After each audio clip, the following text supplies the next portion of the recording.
They're not identical to Allah, but they're not other than Allah. And they came up with a very fancy term called billah kayf. When they can't say something or explain it, say, Allahu alam billah kayf. We don't know. We don't know, and only, according to Allah. So isn't it ironic they have their own Trinitarians that also had to struggle to become the dominant view? True for thee, not for me. So that's the standard here. Double standards are the standard. That's the point. Yeah.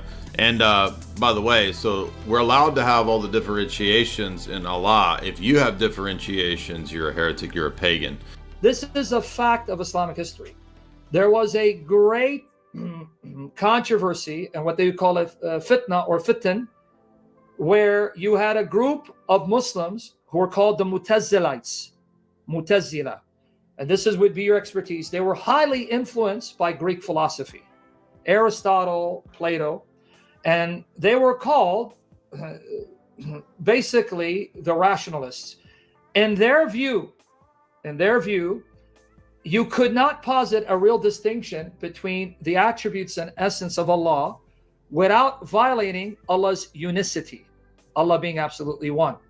And so they had a problem with those, we can call them proto-Orthodox Muslims. I don't know what other term to say, proto-Salafi? Anyway, because there were Muslims who were saying, like Ahmed ibn Hanbal, Allah's attributes are not identical to the essence, and the Quran is one of the attributes of Allah. It's kalam Allah, speech of Allah. As Allah's speech, it is uncreated, but it's not Allah. So they came up with this fancy slogan.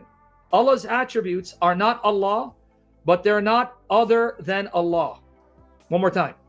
Allah's attributes, they're not Allah, but they're not other than Allah. So the Quran is not Allah, but it's not other than Allah.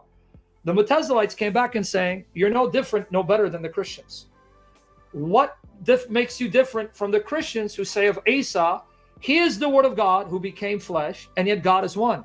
So you're basically saying the same thing as the Christians are saying, and yet when the Christians say it, you see it's a violation of Allah's unicity, but when you believe something similar, all of a sudden you jump through hoops, right, to try to justify it rationally. So then in the 9th century, 800s, when the caliphs were Mutazilites, like you had the Caliph al-Mu'min, these guys, their names, and then Muttim, Caliph al-Ma'mun and Muttim, when they were the caliphs, they were Mutazilites, they were imprisoning, beating, and killing the Muslims who said the Quran is uncreated. One of the folks they threw in prison and whipped and beat was Ahmed ibn Hanbal. There is a school of Islamic jurisprudence named after him, the Hanbali school. And those who refused to say the Quran is created were beaten, were imprisoned, and some were killed. So Islam had their own type of Aryans because there was a debate, and it's called the Mihna. And it's mentioned by Muslim historians like Tabari. And this exploded in the 9th century, where the Mutazilites, influenced by Greek philosophy, and the traditionalists came to blows on the issue of, are the attributes really distinct from the essence, or are there no distinction? And if they're distinct, how can Allah be absolutely one? And is the Quran created or uncreated? Because if you say it's uncreated and it's not Allah, now you posit more than one uncreated entity, even though one is the cause of the other. So the Mutazilites were their Aryans because they said the Quran was created. And the so-called traditions like Ahmad ibn Hanbal were their Trinitarians. So at the end of the day, who won out? The Sunnis who say Quran is uncreated, the attributes of Allah are uncreated, they're not identical to the essence, they're not identical to Allah, but they're not other than Allah. And they came up with a very fancy term called billah kayf. When they can't say something or explain it, say, Allahu alam billah kayf. We don't know. We don't know, and only, according to Allah. So isn't it ironic they have their own Trinitarians that also had to struggle to become the dominant view? True for thee, not for me. So that's the standard here. Double standards are the standard. That's the point. Yeah. And by the way, so we're allowed to have all the differentiations in Allah. If you have differentiations, you're a heretic, you're a pagan. And it's funny because every time Jake has been pinned on these points, whether it was Dr. Bo Branson or whether it's Dr. Khalil Adnani, he just crumbles and then picks himself back up and acts like it never happened. I don't know if you've seen those exchanges. Yeah. Oh, he got schooled badly by the Clark Kent of Orthodox philosophy and the Ismaili. Oh, it was bad. It was a torture. Now, what's this point about the hand here, if you want to speak to that? And the hand, and then also the descending to the lower worlds. Oh, yes. That's another thing that Jake has to justify as a Salafi Muslim. Now, this is unique to Salafi Islam. Now, the Salafis will say that they're following the Islamic interpretation of the first three generations. Muhammad and his companions, their followers, and their followers.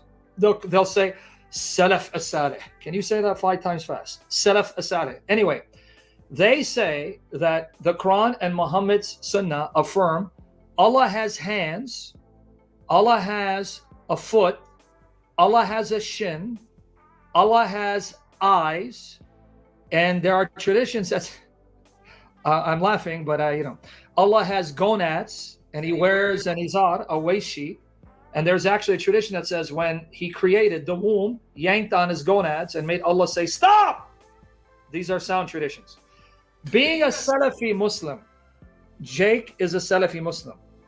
He has to say these are actual attributes of Allah, sifat, characteristics of Allah. He cannot allegorize them. Now, to be fair, most Sunnis are not Salafi. So you have like the Hamza Yusufs, or Ali Atai. They would be more what they call Ashari Maturidi, Ashaira Maturidi. They say these are metaphors. Allah's hands, metaphor for his power. His eyes, metaphor for his sight. They are not actual. But the Salafis say no, Allah actually has eyes. There are actual eyes. Allah actually has hands. And there's a tradition says he has 2 right hands. But here's what's interesting, folks. The Quranic Arabic, if you look at the Arabic for eyes and hands, it's plural. It means 3 or more. So literally, if I go with the Arabic, he's got 3 eyes, at least 3 hands. He's got a foot. He's got a shin. He's got gonads, right? And the Salafis say these are actual characteristics. We don't allegorize them. They're unlike anything creation, but they are his characteristics. Now, when you ask them, does that mean he has a body? They'll say, we don't know. Why? Because Muhammad never said Allah has a body, but he never denied it. So we're silent. Allahu Alam. We can't say he has a body. We can't say he doesn't. So this is what they're referring to. And according to the sound traditions, Bukhari and Muslim, every 3rd part of the night. Now, I'm going to laugh again, Jay. You're going to get me in trouble. The Muslims already want to kill me, dude, but you're trying to get me killed faster. Anyway, every 3rd part of the night. I'm sorry, man. Allah descends to the lowest part of the heaven, nearest to the earth, and he says, okay, which of my servants are praying and asking for forgiveness? Let them pray and I will forgive them. So now again, I need to ask you a question, Jay. If he descends every 3rd part of the night, every 3rd part of the night of which part of the world? Is it the same time zone across the world? And if he's descending at night, one part of the world, won't it be daytime in another part of the world? Does this assume a flat earth? Things that make you go, Well, now, it also seems to assume spatial location, movement from one place to another. Exactly. So that was into my next point. They'll tell you he descends from above the throne to the lowest part of the heavens, because there are 7 heavens. If you guys don't know Islamic cosmology, chapter 65, verse 12 of the Quran. Again, I'm not lying. Go read it and then read the commentators in the hadiths. Muhammad taught, chapter 65, verse 12, there are 7 earths stacked up one upon another, and above them are 7 heavens. So you have 7 earths, and then you have 7 heavens. Allah is above the 7th heaven, above the throne, according to the Salafis. But then he descends to the lowest heaven, the one closest to our earth. So that means he's coming into time, space, creation. But then they say he does it without vacating his position above the throne. Now, how does he do that? Allahu alam, Jay, billa kayf. There you go. So there you go. So I don't have to answer that when you challenge me on my obvious contradictions. However, you have to give a exact, precise explanation at every specific point in the Trinity, which we're actually happy to do. But that's a fallacy, right? Because it's, and by the way, here is the actual exchange where Dr. Khalil, who is a Shia and more on the side of Neoplatonism, as I understand, Shia Islam is basically a kind of a Neoplatonist version. But here's their exchange in the chat. You can go see it for yourself for those that don't think this really happened. Here he asks Jake this very question: how does Allah descend and leave the throne when Allah is not subject to spatial relations? Because movement assumes body and spatial relations, but Allah has no body, or we don't know. Oh, and I don't have to give an account for any of this. Just like when they had the debate between him and Dr. Bo, and Dr. Bo is talking about Allah's attributes and his essence, and Dr. Bo says, well, are these attributes distinct? Yes, they're distinct. And when we add them all up, are they identical to Allah's essence? No.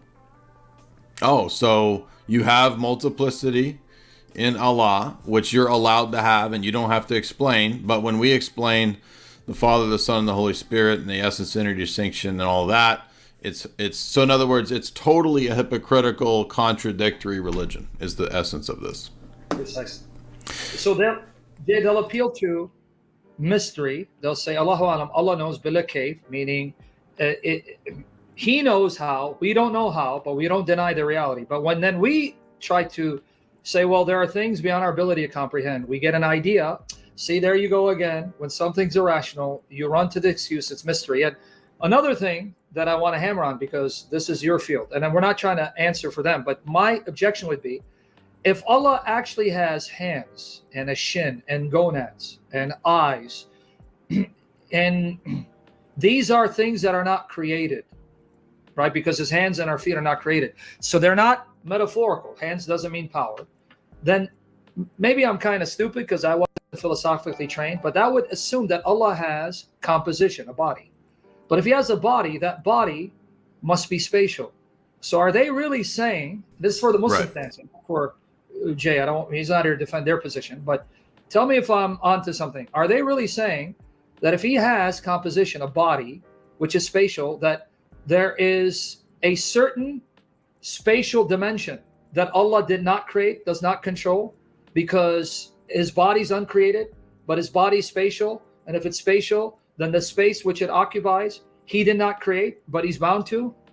Am I missing something? Yeah, it would introduce an eternal other to Allah, which is this realm in which he can be engage in spatial movement for all eternity. Exactly. So it would introduce a dyad, or some form of eternal dual principles. Okay, so there you go, Jake. Jake, I hope Patrick David invites you, and if you get me on, because these are the things we're going to be talking about Jake the Snake, and maybe you can bring Randy Savage, Jake the Snake Roberts. Ooh, yeah. Now, for those that don't know, I did put the debate between Dr. Bo and Jake in the chat right there, and that's a very high-level debate. But if you get to the last section of the cross-examination from Jake and from Dr. Bo, that's the specific section where Dr. Bo asks him the very questions that Jake asks about the essence energy distinction and the distinction between the persons. And Dr. Bo says, well, how do you avoid this when you have the exact same type of distinction between the attributes and the essence of Allah? And Jake says, well, they're not, it doesn't count for me. That only counts for you. And then he's completely floored by this objection. So he also doesn't understand basic logic tables, as that debate shows. You'll see that in the debate. It's a very long, it's a very involved debate, but I highly recommend everybody watch it. And it gets really clear towards about 125 of the cross-examination sections. So we got a few super chats. Now, before we go to the super chats, I want to ask you a couple more questions. Now, you mentioned some things that a lot... Okay, are you able to point me in the direction of Allah's throne? He's on mute, so... Sorry about that. Yes, we can point to it. Alhamdulillah, just as Abdul Qadir al-Jalani stated earlier when he quoted the hadith, which you also mentioned, where the Prophet alayhi salatu wasalam approved the belief of the girl when he asked her, where is Allah subhanahu wa ta'ala? And she pointed to the heavens. Okay, can you point where is Allah right now? Yes, we can. Yeah, can you do it with your finger? Yeah, we point up. Okay, so Allah is up. Okay, Allah. You asked about the throne. Yes, it is. Okay, is the throne below Allah? No, when did I say that? The throne is I'm not. asking you. No, the throne is not. I mean, Allah subhanahu wa ta'ala is above the throne. This is what I said. Is the throne below Allah? Yes. The throne is below Allah. I just said that, yeah. Okay. Is the lowest heaven below the throne? Is the lowest heaven below the throne? Yes, it is. Yes. Okay. Yes. So do you affirm that Allah, per the hadith, descends every night to the lowest heaven? Yes, I affirm nuzul because it's mentioned in the hadith of the Prophet alayhi salatu wasalam. Okay, so then do you affirm that Allah descends from above the throne to below the throne? He never leaves the throne. But I believe that he descends. Yes, it's a real descent of nuzul, which is mentioned in the text. Okay, what's the meaning of a descent here? Because descent means to go from above to below. So what does nuzul mean? Yes, we understand it in the plain meaning, which is mentioned in the hadith. If I had it in front of me, I can read it. But it's very clear. I think everybody knows what descent means. So you affirm that Allah descends from above the throne to the lowest heaven below the throne? Without entering his creation, yes. Okay, but he does move then, from above the throne to below the throne. Did I mention anything about movement? Well, I you don't said think I everybody mentioned knows. anything about movement. Okay, what is the meaning of descend that everybody knows? I just explained it to you. So No, you can explain it again. I'm dumb. Explain unfortunately, that's time, even though this got really interesting. Yeah, let him answer the question. You can have 20 seconds, Jake, if you'd like. Explain it again. What's the meaning of nuzul that everybody knows? Yeah, so I explained it, and Ibn Taymiyyah, which you said that I couldn't appeal to, which I don't know why. All I told you was I don't agree with him on every single position, and that's certainly fine. But when it comes to the usul, I agree with him. And the fact of the matter is, he explains this. He talks even about the spirit coming down and the angels and this type of so-called movement, which we cannot really understand. And he compares that to the nuzul or descent of Allah subhanahu wa ta'ala. And he says the difference in that is exponentially greater. Therefore, we cannot understand the kayfiyah. We don't have enough knowledge on it. We stick to the text and what it says, and we don't dwell on the kayfiyah. Okay, Right. Thank you. Just like we can't understand the kayfiyah of Trinity. Thank you very much. Okay, so we're moving on to the 10-minute closing.